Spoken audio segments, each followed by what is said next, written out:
दोस्तों, हम में से अधिकांश लोग ये जानना चाहते हैं कि क्या हम अपनी किस्मत खुद बना सकते हैं या नहीं।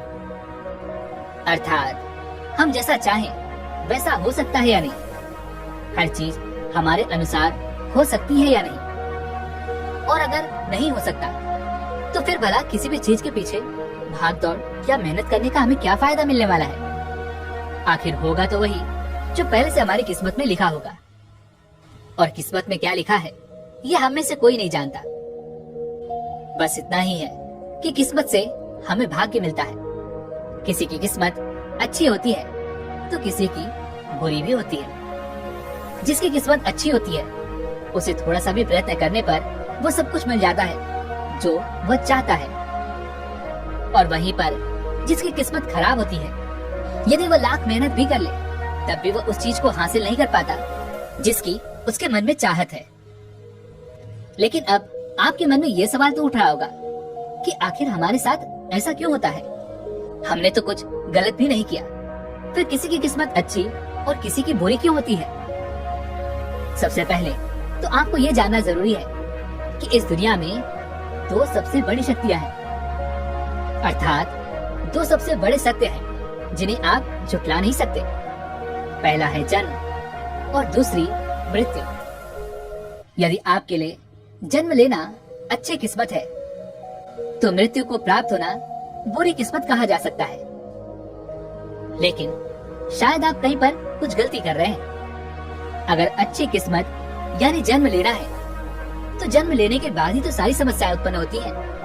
घर में झगड़े, तरह तरह का तनाव, तरह तरह की समस्याएं, धन दौलत, मान सम्मान, पद प्रतिष्ठा और भी न जाने क्या क्या।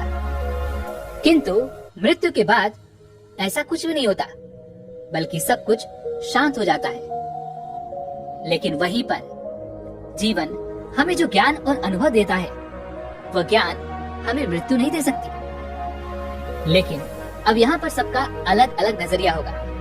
कोई यहाँ पर जन्म को अच्छा मान रहा होगा तो कोई मृत्यु को। वैसे आप यहाँ पर किसका पक्ष लेना चाहेंगे? आप मुझे कमेंट में जरूर बताइएगा।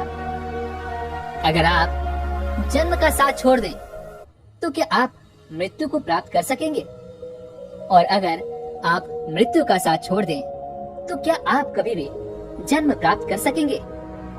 नहीं ना, क्योंकि यदि आपने ऐसा किया तो यह चक्र यहीं पर समाप्त हो जाएगा। और फिर क्या अच्छा और क्या बुरा। परंतु आप इन्हें छोड़ नहीं सकते क्योंकि ये दोनों एक दूसरे से बंधे हुए हैं। दोनों चीजें हर किसी को ही मिलती हैं और दोनों ही अच्छी किस्मत द्वारा ही मिलती हैं। अब आप सोच रहे होंगे कि मैं ऐसा क्यों कह रहा हूँ कि आखिर दोनों ही हमें किस्मत से मिलते हैं। चलिए मैं इसे आपको समझाने का प्रयास करता हूँ। आपने अपने आसपास या फिर अपने किसी भी करीबी के साथ ये होते हुए देखा होगा। जब हमें जीवन मिलता है तब हम उस जीवन के दौरान उसकी अहमियत को समझ नहीं पाते। हम उसे यूं ही व्यर्थ के समय में गंवा देते हैं। हम अपना जीवन कभी पूरी तरह से जी ही नहीं पाते और देखते ही देखते समय समाप्त हो जाता है। अर्थात हम मृत्यु की ओर बढ़ने लगते हैं। और जब मृत्यु हमारे करीब आती है तब हमें एहसास होता है कि हमने तो अपना जीवन कभी जिया ही नहीं। उस वक्त हमारे मन में जीने की इच्छा जाग उठती है, किंतु तब तक आपका समय पूरा हो चुका होता है और फिर उस समय हमें पश्चाताप होता है। आधी अधूरी मृत्यु को जानते हुए हम मृत्यु को प्राप्त हो जाते हैं। ऐसी अवस्था में एक व्यक्ति की अच्छी किस्मत होते हुए भी वह उसके लिए बुरी बन जाती है। लेकिन सवाल तो यहाँ पर यह था कि क्या हम अपनी किस्मत को अच्छा बना सकते हैं या नहीं। तो मुझे लगता है कि आपको जवाब मिल चुका होगा। जब कोई चीज पहले से ही अच्छी है तो उसे अच्छा या बुरा हम खुद ही बनाते हैं। और वास्तविकता देखी जाए तो हम अपनी किस्मत हर रोज लिखते हैं। अर्थात जो भी हम कर्म करते हैं उसके अनुसार हमारी किस्मत या हमारा भाग्य निर्मित होने लगता है। रोज जब भी हम सुबह उठते हैं और रात को जब हम सोते हैं तो इस बीच हम जो भी करते हैं, चाहे वो कुछ भी हो, वही हमारी किस्मत लिखता है। हमारे द्वारा ही हमारी किस्मत लिखी जा रही है। अपने लिए अच्छा या बुरा लिखने वाले और कोई नहीं बल्कि आप ही हैं। लेकिन अब आपके मन में ये सवाल जरूर उठ रहा होगा कि भला मैं अपना बुरा क्यों चाहूंगा और मैं अपने लिए बुरा क्यों लिखूंगा।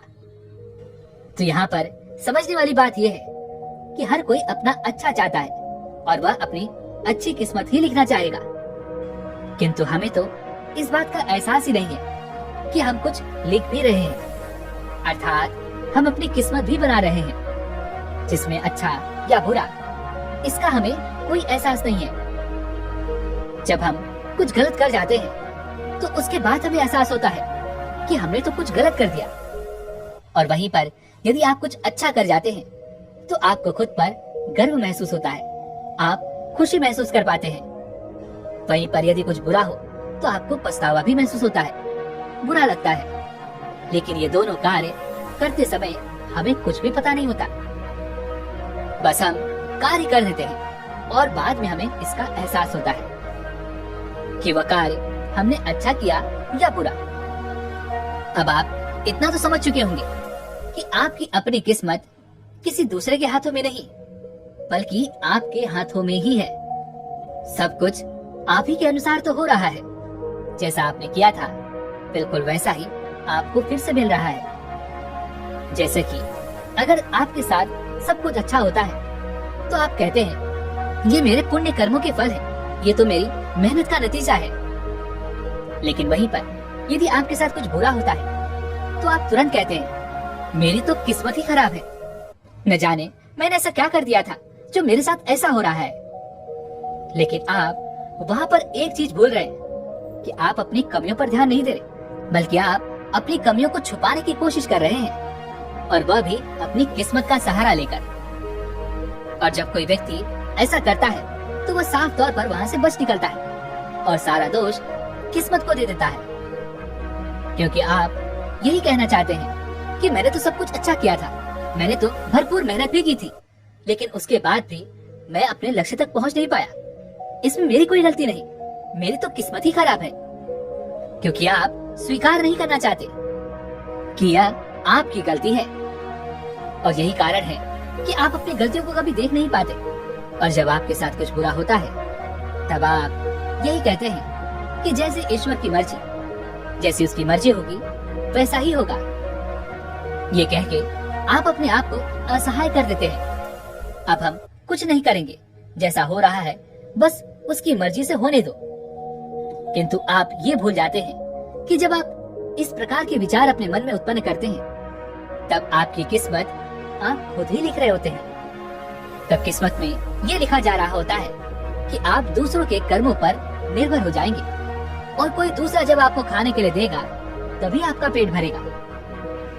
हो सकता है कि आपको मेरी बातें समझ में ना आ रही हो। चलिए इसे एक छोटी सी बहुत कहानी के माध्यम से समझते हैं। बहुत समय पहले की बात है, एक नगर में एक युवक रहता था जिसे अपनी किस्मत पर बहुत भरोसा था।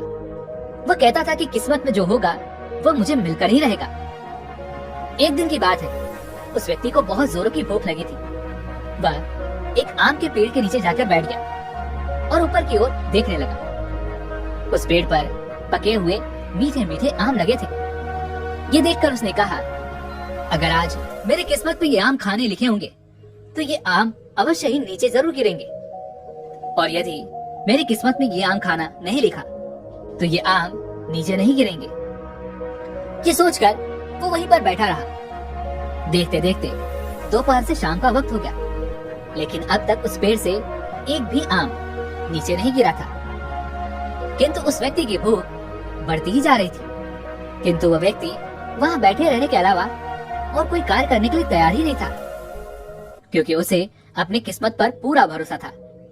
किस्मत के भरोसे पर ही आज तक उसे कुछ न कुछ मिलता ही आया था। लेकिन आज उसकी किस्मत खराब थी, क्योंकि अक्सर ही उन पेड़ों पर बंदर नजर आया करते थे, किंतु आज उन पेड़ों पर बंदर भी नहीं थे।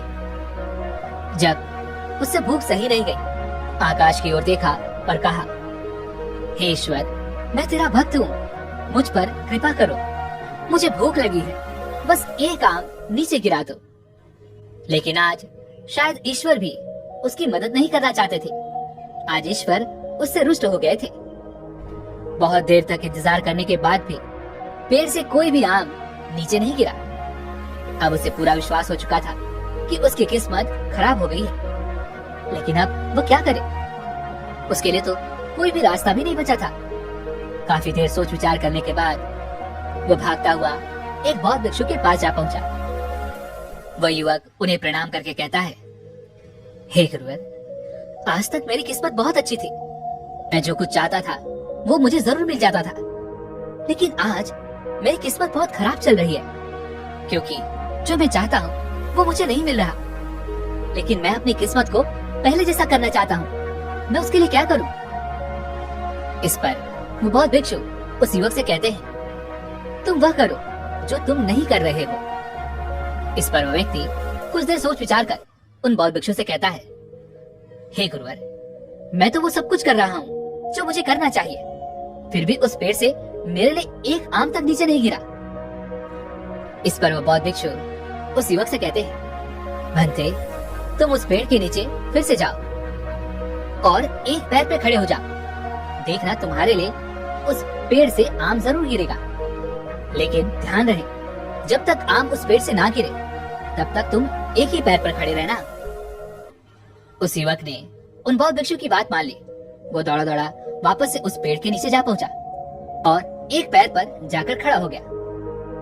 देखते ही देखते काफी वक्त बीत चुका था, लेकिन अब तक आम के पेड़ से एक भी आम नीचे नहीं गिरा था। बहुत समय निकलने के बाद उसके लिए एक पैर पर खड़े रहना भी बहुत मुश्किल हो चुका था।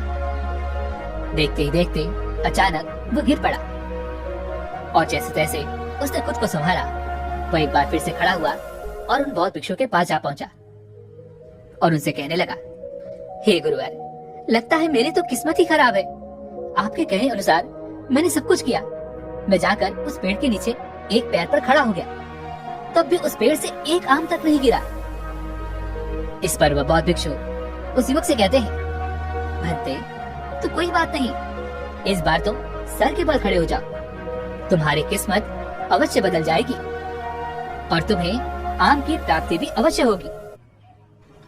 वह युवक उन बौद्ध भिक्षु की बात मान लेता है और वह एक बार फिर से उस पेड़ के नीचे सर के बल खड़ा हो जाता है। देखते ही देखते समय बीतने लगा और इस बार भी काफी देर यूं ही खड़ा रहने के बाद आम के पेड़ से एक आम तक नीचे नहीं गिरा। लेकिन उस युवक का सर बहुत जोरों से दर्द करने लगा था, जिस कारण वह अब ज्यादा देर तक यूं ही खड़ा नहीं रह सकता था। इसलिए एक बार फिर से वह अपने पैरों के बल खड़ा हुआ और दौड़ता हुआ उन बौद्ध भिक्षु के पास जा पहुंचा और उन बौद्ध भिक्षु से कहता है, हे गुरुवर, लगता है मेरी किस्मत फूट चुकी है। जैसा आपने कहा था मैंने वैसा ही किया, लेकिन अब भी मेरे लिए उस पेड़ से एक आम तक नीचे नहीं गिर रहा। हे गुरुवर, अब आप ही कोई उपाय बताइए, मैं क्या करूं? इस पर बौद्ध भिक्षु उस युवक से कहते हैं, कोई बात नहीं, एक काम करो, तुम वापस से उन आम के पेड़ों के पास जाओ और उन पर चढ़कर उन सभी आमों से प्रार्थना करो ताकि वह तुम्हारे लिए पेड़ से नीचे गिर जाए, जिससे तुम्हारी किस्मत भी बदल जाएगी और तुम्हें आम की प्राप्ति भी हो जाएगी। किंतु याद रखना, जब तक आम पेड़ से ना गिरे तब तक तुम उनसे प्रार्थना करते ही रहना। उस युवक ने उन बौद्ध भिक्षु की बात मान ली। उन्हें धन्यवाद करके वह एक बार फिर से उन पेड़ों के पास जा पहुंचा और देखते देखते वह एक आम के पेड़ पर जा चढ़ा और अब उसने दोनों हाथ जोड़कर उन सभी आमों से प्रार्थना करनी शुरू कर दी ताकि वह आम जमीन पर गिर जाए, ताकि उसे आम की प्राप्ति हो सके और वह अपनी भूख मिटा सके। काफी देर तक उसने प्रार्थना की, लेकिन बहुत देर प्रार्थना करने के बाद भी जब आम पेड़ से नहीं गिरे तो वह व्यक्ति बहुत निराश हो गया। वो दोबारा पेड़ से नीचे उतरा और फिर से उन बौद्ध भिक्षु के पास जा पहुंचा और फिर उन बौद्ध भिक्षु से कहता है, हे गुरुवर, आपने जैसा कहा था मैंने वैसा ही किया, लेकिन मुझे नहीं लगता कि अब मेरी किस्मत में कोई भी सुधार होने वाला है। मेरी किस्मत अब खराब हो चुकी है, मेरी किस्मत फूट चुकी है, अब इसे कोई भी सही नहीं कर सकता। इतना कहता हुआ वो रोता हुआ आगे की ओर बढ़ने लगा। तभी उन बौद्ध भिक्षु ने उसे रोका और कहा, भंते, अगर तुम अपना सही कर्म नहीं करोगे, अपने सही कर्म पर ध्यान नहीं दोगे, तो तुम्हारी किस्मत तो क्या, तुम्हारा सब कुछ फूट जाएगा। बनते, तुम्हें आम ही तो चाहिए और वह पेड़ पर लगे हुए हैं। तुम उस पेड़ पर चढ़ भी गए, लेकिन तुमने ये कोशिश नहीं की कि तुम उस आम को तोड़कर खा लो। इस पर वह युवक उन बौद्ध भिक्षु से कहता है, नहीं गुरुदेव, आम मेरे लिए उस पेड़ से गिरना चाहिए, तभी मैं उसे खाऊंगा। इस पर उन बौद्ध भिक्षु ने उस व्यक्ति को समझाने की बहुत कोशिश की कि यदि वह पेड़ पर चढ़ सकता है तो आम भी तोड़ सकता है और उन आमों को वह खुद भी खा सकता है और दूसरों को भी खिला सकता है। लेकिन वह व्यक्ति अपनी जिद पर अड़ा हुआ था। वो चाहता था कि आम उसके लिए स्वयं भी नीचे गिरे। इस पर बौद्ध भिक्षु उस युवक से कहते हैं, भंते, बताओ वो आम का पेड़ कहाँ है, मैं तुम्हारे साथ चलता हूँ। इतना कहने के बाद वह बौद्ध भिक्षु उस युवक के साथ उस आम के पेड़ के पास जा पहुँचे। इसके बाद उन्होंने आसपास खड़े कुछ छोटे बच्चों को अपने पास बुलाया और उनके कानों में कुछ कहा।